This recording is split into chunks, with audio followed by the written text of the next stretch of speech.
Hi, welcome or welcome back to Books and Bocadillos. My name is Maria Andrea, and this is part two of my book haul for um, the summer months. Summer being, I'm including May because it was my birthday month, and up until September. So in this part two, I'm going to share the nonfiction books and the cookbooks that I purchased during the summer months. And I'll start with nonfiction. So the first book I want to talk about is Bite by Bite by Aimee Nezhukumatathil. Aimee Nezhukumatathil is known for her previous collection called World of Wonders, in which it's like a portal into the natural world. And this is like a portal into the food world. When I first saw this, I thought like this is for me. From the publisher's summary, it says, in Bite by Bite, poet and essayist Aimee Nezhukumatathil explores the way food and drink evoke our associations and remembrances, a subtext or layering of flavor tinged with joy, shame, exuberance, grief, desire, or nostalgia. Nezhukumatathil restores our astonishment and wonder about food through her encounters with a range of foods and food traditions. From shaved ice to lumpia, mangoes to pecans, rambutan to vanilla, she investigates how food marks our experiences and identities and explores the boundaries between heritage and memory. Bite by Bite offers a rich and textured kaleidoscope of vignettes and visions into the world of food and nature drawn together by intimate and humorous personal reflections with Fumi Nakamura's gorgeous imagery and illustration. I want to read a part here in her intro because I thought it was really neat. It says, what we think about food is a portal into our personal histories, ourselves, and most lovely of all, it's a chance to deepen our connection with others. Noticing food means being aware of the scent and ooze, the sizzle and slip, the peck and the puff, taking stock of all your senses. The crackle crunch of lumpia means knowing it was made by someone who celebrates me and my mother's heritage, and with that carries a hint of replicating her care and attention toward me. It means, too, that I'm likely at a party. The sharp and juicy bite of an apple zips me back to orchards in western New York, selecting apples with my toddlers, waddling behind me like ducklings in their bulky little sweaters and rosy cheeks, still dusted with sugar from cider donuts eaten hours before. I believe details like these can ignite a footpath back to your own reflections, your own nourishment, and the times people gathered around you in jamboree. I thought that was beautiful. And so each chapter is about a food or food experiences. Strawberries. There's snips of like memories or traditions, like kind of looks like it reads kind of like a memoir with some poetry, or maybe some poetic nature to it all. So this is Bite by Bite by Aimee Nezhukumatathil. And then I have this one, Emily Dickinson's Gardening Life by Marta McDowell, author of Beatrix Potter's Gardening Life, the plants and places that inspired the iconic poet. It is no secret on my channel that I love poetry, and Emily Dickinson is one of my all-time favorites. And I also really enjoy gardening. So this book felt perfect because it has some poems by Emily Dickinson intertwined with photographs from Emily Dickinson's property, home life.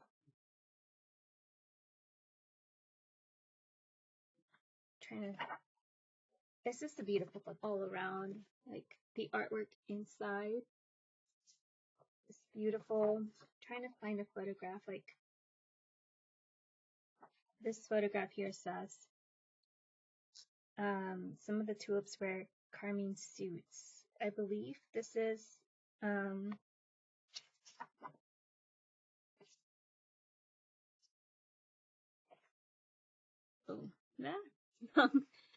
There you go.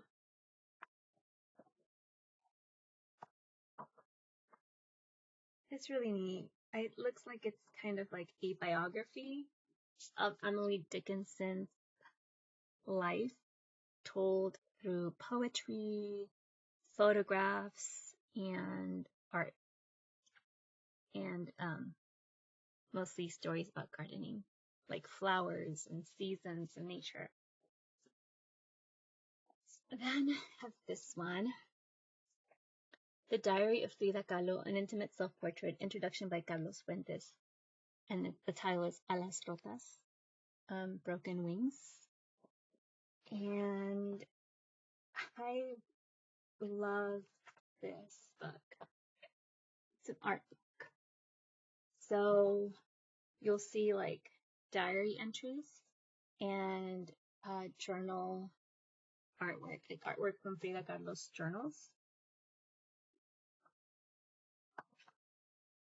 This is just like full on writing.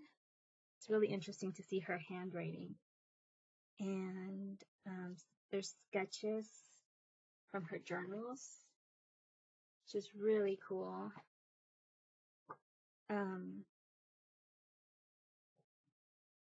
The intro by Carlos Fuentes really intrigued me. I haven't yet read it, but this is a beautiful picture of Frida Kahlo. And that's where the intro starts. I love Carlos Fuentes. So I'm really interested in reading through his introduction to this collection of artwork and poetry. Oh, this is just gorgeous.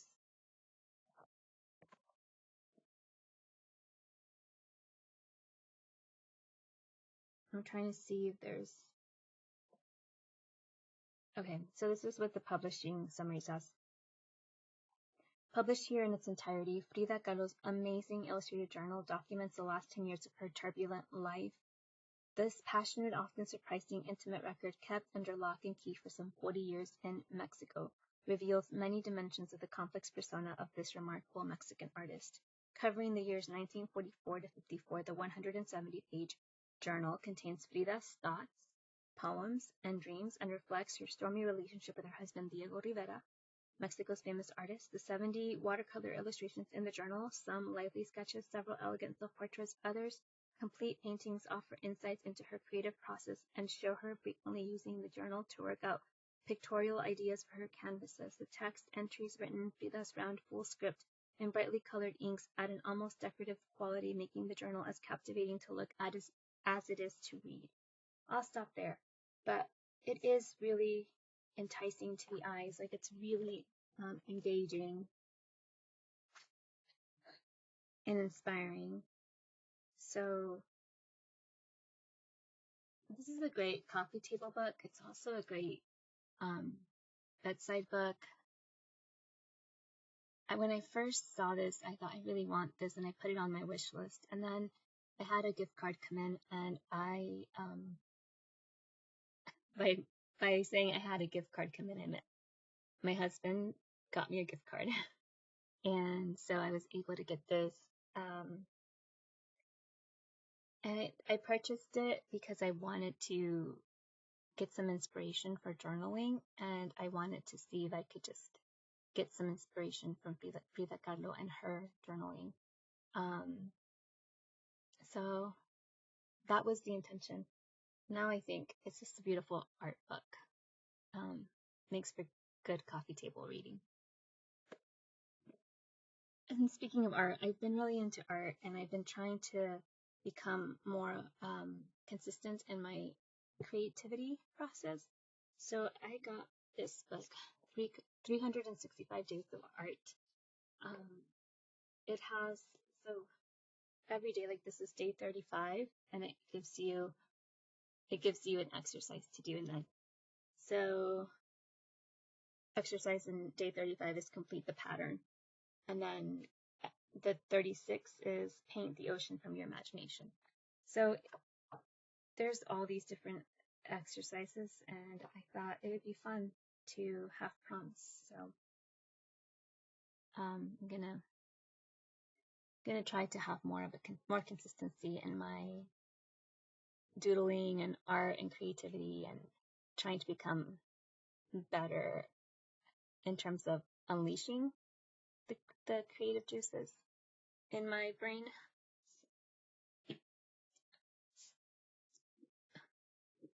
I want to stick to the theme of art. I sing other things since I'm trying to sort them. So, going on with the theme of art, making things, finding use, meaning, and satisfaction in crafting everyday objects. I'm really into thrifting and reuse. So I liked this book because it had some really practical, creative ideas for reusing everyday items, like materials, everyday materials. Like, for example, there's how to make boxes, paper out of paper, and how to like reuse materials to make like canvas to make totes,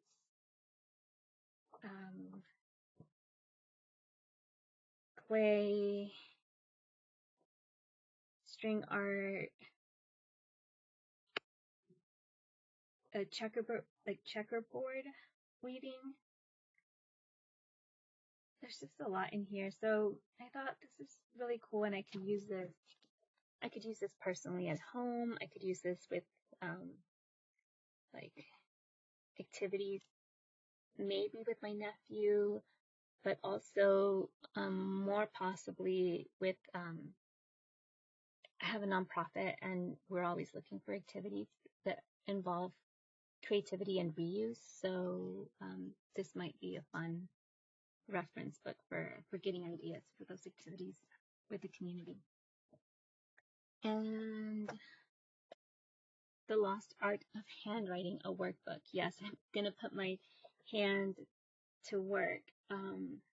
I get a lot of compliments on my handwriting, and I had someone recently ask me for help with addressing envelopes. And I think my handwriting is okay, but when people ask me for help with like doing something like that, like something really formal, like addressing formal envelopes, I get a little bit of anxiety because I want it to look good. And so I thought, if I'm going to say yes to helping someone address envelopes for a really important event, then I'm going to try to like prep for it. So got myself a workbook to try to work on my cursive handwriting. So that's that. Switching gears, I got this one, the Menopause Manifesto, Our Own Health with Facts and Feminism by Dr. Jen Gunter. I'm not going to talk more about this. I am open to talking about menopause. I think it's important to have these conversations. I am not at menopause yet, but I do feel like I'm heading in that direction, and I want to be prepared emotionally and mentally and physically, and want to understand what happens when one what actually goes into menopause. So in just preparing for understanding my body and understanding what happens, I just wanted to get a book about it, because I feel like we don't talk about this enough, and I don't know if what the we is we at large, or we in my culture, or we in my family, but definitely we in my family and we in my culture don't talk about this enough. And I don't think that we, society at large, talks about this enough. I think we kind of stop talking about women over 40. Like, I think that you get to a point where once you turn 40, it's like women start becoming less, like women over 40 start becoming less visible, less talked about. And I'm open to having those conversations in my day to day. I'm always really open about menopause and women's health. And I think it's important to talk about it. So I haven't finished this book. I've kind of just perused it, but want to keep referring to this book and learning more about women's health and women's reproduction and menopause, women's mental health, all of that. One of my goals is to become a translator. I am trying to get back to school to do some coursework in translation, and so this book was a no-brainer. I felt like I needed it. Translating Myself and Others by Jhumpa Lahiri. This is a PEN America Literary Award finalist. Jhumpa Lahiri is an author that I've read their work, couple of their books, and I have a couple more on my shelf that I haven't yet read. And this is nonfiction, so this is essays, collection of personal essays by Pulitzer Prize-winning author Jhumpa Lahiri, who reflects on her emerging identity as a translator as well as a writer in two languages. With subtlety and emotional immediacy, Lahiri draws on Ovid's myth of Echo and Narcissus to explore the distinction between writing and translating, and provides a close reading of passages from Aristotle's Poetics to talk more broadly about writing, desire, and freedom. She considers the unique challenge of translating her own work from Italian to English and discusses the singular pleasures of translating contemporary and ancient writers. This lyrical book brings together Lahiri's most eloquently observed meditations on the translator's art as a sublime act of both linguistic and personal metamorphosis. So I am hoping to become a translator and translate from English to Spanish. And so I want to learn more. I'm also really into reading translating, or works in translation, works that are translated either from Spanish to English, but also from, I feel like it takes longer to get books translated from English to Spanish. So I think that's why I would like that career in the second part of my life. I want to eventually transition into a second career, like a retirement plan, so to speak. And then I have this, My What If Year, a memoir by Alisha Fernandez Miranda. So this is, My What If Year recounts the adventures of a successful Latina CEO and mother of twins who, on the cusp of turning 40, takes a break from her job for 1 year to explore the dream career she never pursued. Alicia's hilarious internship adventure takes her to Broadway, the London art scene, a posh Scottish hotel, and the workout world.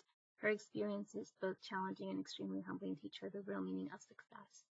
So this is someone who in her 40s goes into something completely different. And I think this is why I picked it up, because I'm kind of in that phase where I'm in my 40s and I'm looking to change careers. And I think that this is going to feel very relevant to where I'm at in my headspace. Okay, so then now I'm transitioning into cookbooks and food writing. I have Slow Noodles by Chantha Nguon with Kim Green. It's a Cambodian memoir of love, loss, and family recipes. Maggie Smith blurbed this saying in this harrowing, wise, and fiercely feminist book, cooking is a language of love, remembrance, and rebellion, and stories are nourishment. In Slow Noodles, Chantha Nguon recounts her life as a Cambodian refugee who loses everything and everyone, her home, her family, her country, all but the remembered tastes and aromas of her mother's kitchen. She summons the quiet rhythms of 1960s Battambang, her provincial hometown before the dictator Pol Pot tore her country apart and killed more than 1 million Cambodians, many of them ethnic Vietnamese like Nguon and her family. Then, as an immigrant in Saigon, Nguon loses her mother, brothers, and sister, and eventually flees to a refugee camp in Thailand. For 2 decades in exile, she survives by cooking in a brothel. serving drinks in a nightclub, making and selling street food, becoming a suture nurse, and weaving silk. Nguon's irrepressible spirit and determination come through in this lyrical memoir that includes more than 20 family recipes, such as sour chicken lime soup, green papaya pickles, and pâté de I can't say that word. De foie, as well as curries, stir fries, and handmade bun noodles. Through it all, recreating the dishes from her childhood becomes an act of resistance, of reclaiming her place in the world, of upholding the values of Khmer Rouge sought to destroy, and of honoring the memory of her beloved mother, whose slow noodles approach to healing and cooking prioritize time and care over expediency. Slow Noodles is an inspiring testament to the power of food to keep alive a refugee's connection to her past and spark hope for a beautiful life. So a memoir told in family food recipes, and history of trauma in the world. So that's a one I'm looking forward to. And then I have this one, I think I've mentioned this one before, Oodles and Noodles of Vegan Noodles, Soba, Ramen, Udon, and More by Cheynese Khachame.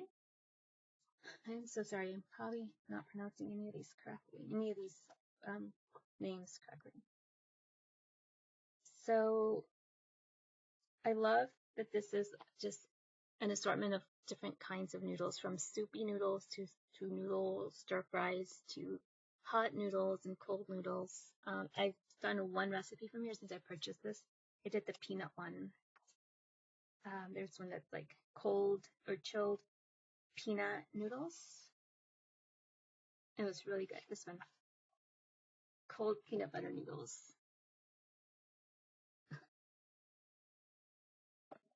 And so that was a good recipe.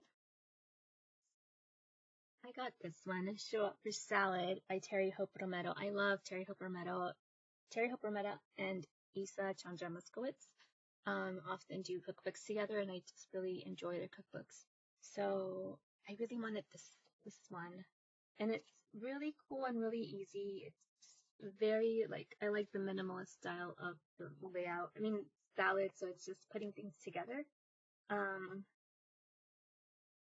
There's some that maybe require a little bit more work, so there's more on the page, but I like the layout overall and how easy it is to keep up with having sections for topping ingredients, salad ingredients, and dressing ingredients. It also has the back section has a section for soups. So I love a soup and salad kind of meal from time to time. So this is one that I'm really excited for. I always say that I'm excited for these books, and especially these cookbooks. But I am looking forward to just being able to feel more at ease with putting salads together. I always feel with salads, I want to follow a structure, and I think the more that you do salads, the more that you play with salads, the more fun it is to put them together. So I just want to experiment with new dressings, because same dressings kind of get a little old. And just try new combinations. I really like some of these combos, flavors. I saw wasabi, turmeric tahini, miso sauce, lemon Dijon, bright and tangy lemon maple vinaigrette. It's Pepita Greenest Goddess dressing. That sounds really good. So I'm looking forward to just learning more about flavors and maybe having some new versions of dressings to play around with my salads. My friend gave me this for my birthday. Lick It. Creamy, dreamy, vegan ice creams your mouth will love by Kathy Olson. Easy dairy-free recipe. So this is all about ice creams. I told her I was going to try and make one of these and invite her over for ice cream one of these days. think maybe the next one I'm going to try, there's a few here that I'm looking at. So there's, for the like feel of fall, there's a pumpkin spice ice cream. And there's chai ice cream and chocolate chai ice cream. Sounds really good. There's also a cinnamon ice cream, ginger ice cream, cardamom ice cream, double nut maple ice cream, maple walnut ice cream. All of these have like this fall feel for me. So one of these is what I'm going to try to do soon to have with my friend when she comes. And Angelia from Read and Reread sold this to me on her channel. She got this from the library, talked about some of the recipes I think that she made from this book. And I don't think this is completely vegan. It's plant-based, but I think that it's easy to veganize whatever is maybe not fully vegan. So I'm looking forward to checking these out. I haven't made anything from here since I purchased this. I like that there's sections for like gluten-free. Like for example, I just opened to a page and it says adapting for wheat and gluten-free burgers. So I feel really comfortable when I see that a cookbook author has made a section for gluten-free and how to make things celiac friendly or gluten-free friendly. It all looks so good. Again, I opened up to a page about salads and I'm like still thinking about the salad dressings. So this one was grilled summer salad with creamy sunflower dressing. It still feels like summer here in South Texas, so it still feels okay to have a salad. And then this is one that I purchased at Brazos bookstore in Houston when I went a couple of weeks ago, but I'm going to include it with my cookbooks. And so it's Plantas, Modern Vegan Recipes for Traditional Mexican Cooking by Alexa Soto. Like Mexican rice. I mean, I have my family recipe for Mexican rice, but I think it's always really interesting to see all the variations to just the everyday staples of Mexican cooking. It feels like from what I perused through the book, I haven't made anything from here, but it feels like there are parts of like all over the different regions of Mexico. Like it doesn't feel like it's a region specific cookbook. So I think it's a very well-rounded cookbook. My mouth is watering.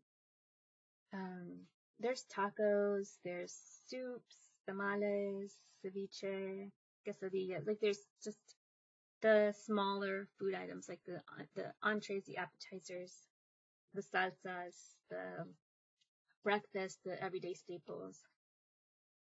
Okay, so this is one recipe that I would like to start practicing. This is pan de muerto. So this is the Day of the Dead bread. And I don't have a recipe for pan de muerto that is vegan and gluten-free. And this one looks like it could work both vegan and gluten-free. So I'm probably going to work on this recipe because the Day of the Dead will be here before I know it. And so I want to try to like master this before November 2nd. So that's just some of the stuff that I'm looking forward to. And so this has been my haul for nonfiction and cookbooks. I'm going to record another video on the books that I've purchased in the month of September during my visits to local independent bookstores here in my hometown, and then in Houston when I went to Brazos bookstore a couple of weeks ago, and then the latest bookstore visit I did was in Portland, Oregon, Powell's bookstore. So I will put that out as soon as I can, and that is all for today. Thank you so much for watching. Hasta la próxima.